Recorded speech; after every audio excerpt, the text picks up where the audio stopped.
Assalamualaikum warahmatullahi wabarakatuh. Perkenalkan, aku Anggit Nabila. Nah, di sini kita akan belajar bahasa Indonesia, yaitu temanya adalah berita. Nah, jadi kan kita semua itu pasti udah sering banget dengar yang namanya berita. Sebenarnya pengertian berita sendiri itu apa? Nah, ini nanti kita bakal belajar di sini. Nah, pada era sekarang berita menjadi sahabat dalam kehidupan kita sehari-hari. Dari waktu ke waktu, berita datang silih berganti. Nah, sebelum kita masuk ke pengertian, terus unsur-unsur, kita ada contoh satu nih, yaitu Risma Motivasi Peserta Didik Kesetaraan PKBM Surabaya. Nah, sebelum aku bacain intinya apa, coba kalian pause dulu video ini, terus nanti kalian baca sendiri dulu. Oke, pause dulu coba.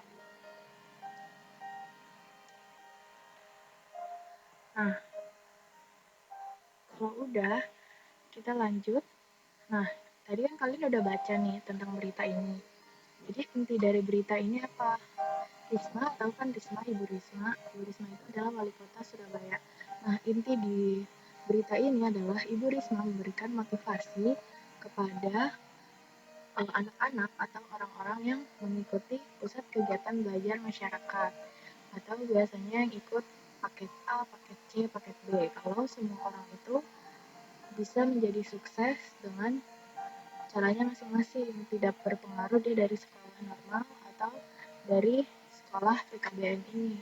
Asal semangatnya oke, maka sukses pun bisa diraih. Nah, sebenarnya pengertian dan fungsi sosial berita itu apa? Nah, tadi setelah membaca contoh teks berita tersebut, tentu kita dapat menjelaskan apa yang dimaksud dengan teks berita. Kalau di teks berita ini tadi berisi wali kota Surabaya Tri Risma hari ini yang menjadi pembicara pada acara penguatan pendidikan karakter kepada peserta didik kesetaraan se-Kota Surabaya. Wali kota tersebut memberikan sambutannya di Geraha Sawung-Galing, Surabaya pada tanggal 4 Maret 2018. Nah, sebenarnya apa sih yang ngebedain antara teks berita, teks deskripsi, dan teks prosedur? Nah, kalau teks deskripsi sendiri, kita udah tahu dia itu adalah teks yang memberikan gambaran kepada pembaca atau pendengar terhadap suatu hal secara rinci sehingga pembaca atau pendengar itu dapat merasakan apa yang digambarkan. Nah, selain itu ada juga nih tadi yang aku udah sebut yaitu teks prosedur berfungsi untuk memberikan arahan atau melakukan sesuatu. Nah, terus bedanya sama teks berita apa? Kalau teks berita sendiri, dia itu fungsinya untuk memberikan informasi kepada masyarakat terhadap hal-hal yang terjadi di sekitarnya, sehingga dapat menambah wawasan pendengarnya. Jadi, teks berita ini adalah teks yang berisikan fakta, fakta yang terjadi di kehidupan kita sehari-hari. Nah, jadi udah ngerti kan bedanya teks berita, teks deskripsi, dan teks prosedur. Nah, sekarang kita lanjut ke unsur-unsur teks berita. Jadi, teks berita itu berisi kejadian atau peristiwa yang menunjukkan tentang apa berita tersebut, di mana peristiwa itu terjadi, kapan peristiwa itu terjadi, siapa yang ada di dalam peristiwa itu, terus kenapa sih peristiwa itu bisa terjadi, terus gimana sih peristiwa itu bisa terjadi. Nah, itu pertanyaan-pertanyaan itu disebut sebagai unsur berita. Nah, unsur ini disingkat jadi adik simbah, yaitu apa, di mana, kapan, siapa, mengapa, dan bagaimana. Atau kita sebut 5W, 1H.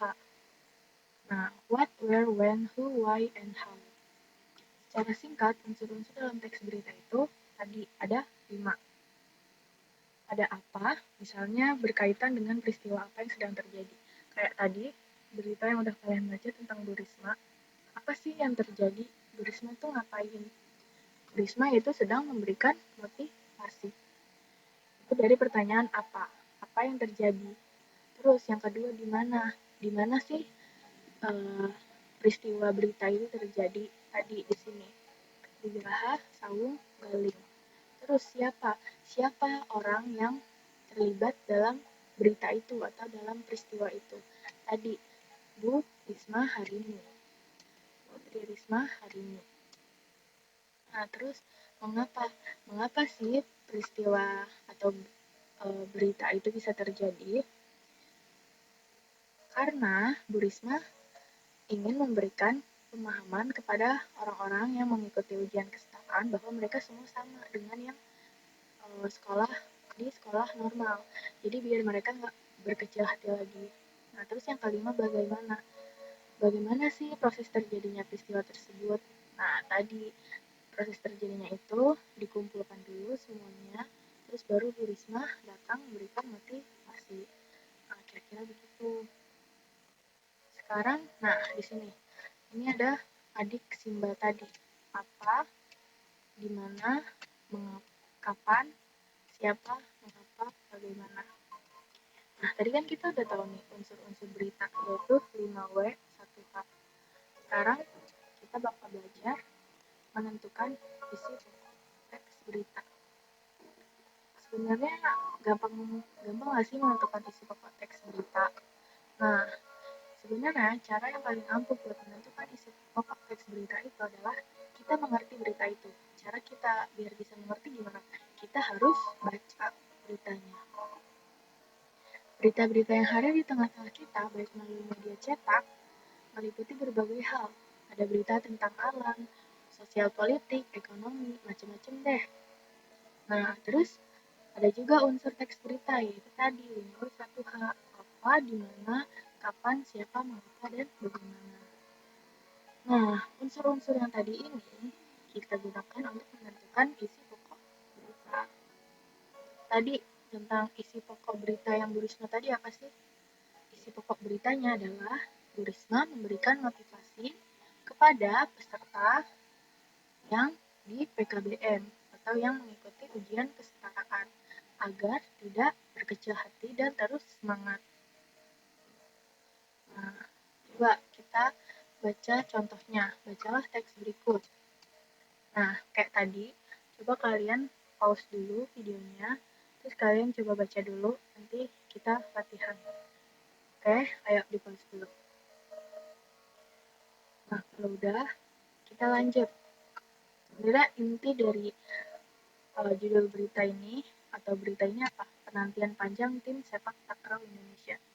Intinya adalah sepak takraw Indonesia bisa memenangkan emas setelah menunggu bertahun-tahun di Asian Games ini intinya. Nah, setelah kalian baca, sekarang saatnya kita menentukan isi pokok berita berdasarkan unsur-unsurnya. Nah, tadi setelah kita baca beritanya, kita tentuin unsur-unsurnya. Setelah kita tentuin unsur-unsurnya, baru deh kita bisa dapat isi pokoknya. Yang pertama, unsur apa?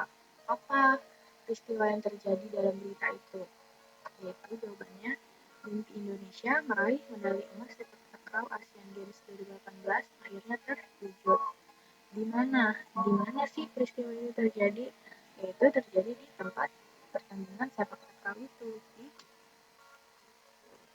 di Jakabaring Sport City, Palembang. Terus, kapan peristiwa itu terjadi? Yaitu saat Asian Games 2018, tepatnya tanggal 9 September 2018. Lalu, siapa orang yang terlibat dalam berita itu, dalam peristiwa itu? Yaitu tim sepak takraw Indonesia dan tim sepak takraw Jepang. Lalu, mengapa si sepak takraw Indonesia ini kalau menang tuh kayaknya heboh banget gitu? Nah, karena prestasi sepak takraw ini sudah menanti lama gitu. Penantian panjang selama 20 tahun sejak keikutsertaan sepak takraw pada 1990 lalu tercapai untuk meraih medali emas. Jadi ini pertama kalinya sepak takraw Indonesia bisa meraih medali emas. Terus bagaimana peristiwa itu terjadi? Nah, jadi di sini kalau kalian jelasin runtutan peristiwanya. Jadi misalnya dimulai dari tim Indonesia harus berjuang keras menghadapi tim Jepang dengan 3 set. Di set pertama, Indonesia harus mengakui keunggulan Jepang. Namun di set kedua, dan ketiga Indonesia tampil memukau dan berhasil meraih kemenangan dan merebut emas ke-31 untuk Indonesia, di mana tadi di dalam teks berita itu, emas itu adalah emas terakhir sebelum Asian Games ini berakhir. Nah, tadi di awal aku udah bilang, setelah kita udah nentuin unsur-unsurnya, kita bisa tahu isi pokoknya. Jadi, isi pokoknya adalah kemenangan sepak takraw Indonesia di Asian Games setelah 21 untuk keikutsertaan sepak takraw pada 1990 lalu. Nah, sekarang kalau udah paham, kita latihan. Kalian baca dulu, nanti kita jawab bareng-bareng. Bisa di pause dulu. Nah, oke. Sekarang kita baca sama-sama.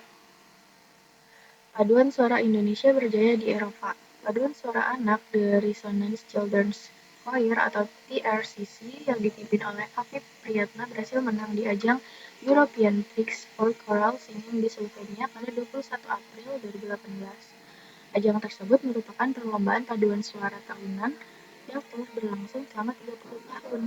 Paduan suara ini untuk kesekian kalinya kembali mengharumkan nama Indonesia di kompetisi dunia sekaligus mengukir prestasi baru sebagai paduan suara dari Indonesia pertama yang menjadi juara European Grand Prix in Choral Singing. Peristiwa ini menunjukkan pada dunia bahwa Indonesia tidak hanya mampu menampilkan karya asal Indonesia saja, tetapi juga mampu menginterpretasikan karya-karya komposer dunia, kata Afif Priyatna. Dalam perlombaan ini, ada 44 penyanyi anak yang tergabung dalam TRCC yang terlibat di dalamnya. Mereka membawakan 7 karya komposer tingkat dunia, serta membawakan lagu tradisional Janger dari Bali yang diaransemen oleh Agustinus Bambang Jusana dengan luar biasa. Nah, selanjutnya kita harus menentukan unsur-unsurnya dulu, baru kita bisa bikin isi pokok beritanya.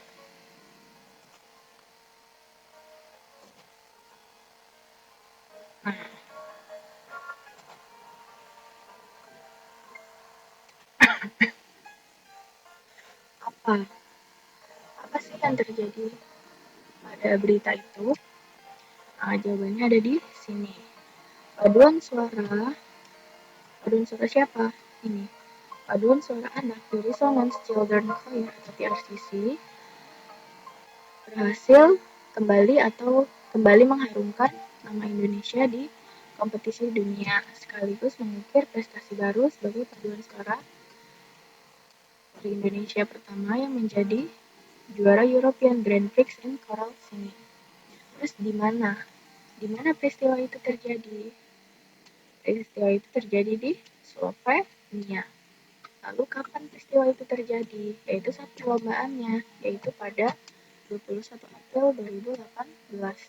Terus siapa yang terlibat dalam peristiwa itu atau siapa yang terlibat dalam berita itu? Nah, di sini jawabannya.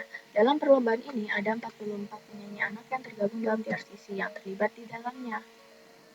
Nah, terus mengapa sih peristiwa ini itu sangat heboh gitu sampai diberitakan? Karena ini adalah pertama kalinya, sama seperti tadi, pertama kalinya paduan suara dari Indonesia berhasil menjadi juara di European Grand Prix in Choral Singing. Terus bagaimana sih proses terjadinya si paduan suara ini akhirnya bisa menang? Nah, di sini mereka membawakan 7 komposer karyanya, membawakan 7 karya komposer tingkat dunia, serta membawakan lagu tradisional Janger dari Bali yang diaransemen oleh Agustinus Jusana dengan luar biasa. Nah, kalau ada yang belum dimengerti, bisa ditanyakan kalau begitu ke Kak Kirana atau bisa langsung aku minta kontaknya sama Kirana. Oke, mohon maaf bila ada kesalahan. Wassalamualaikum warahmatullahi wabarakatuh. Dadah.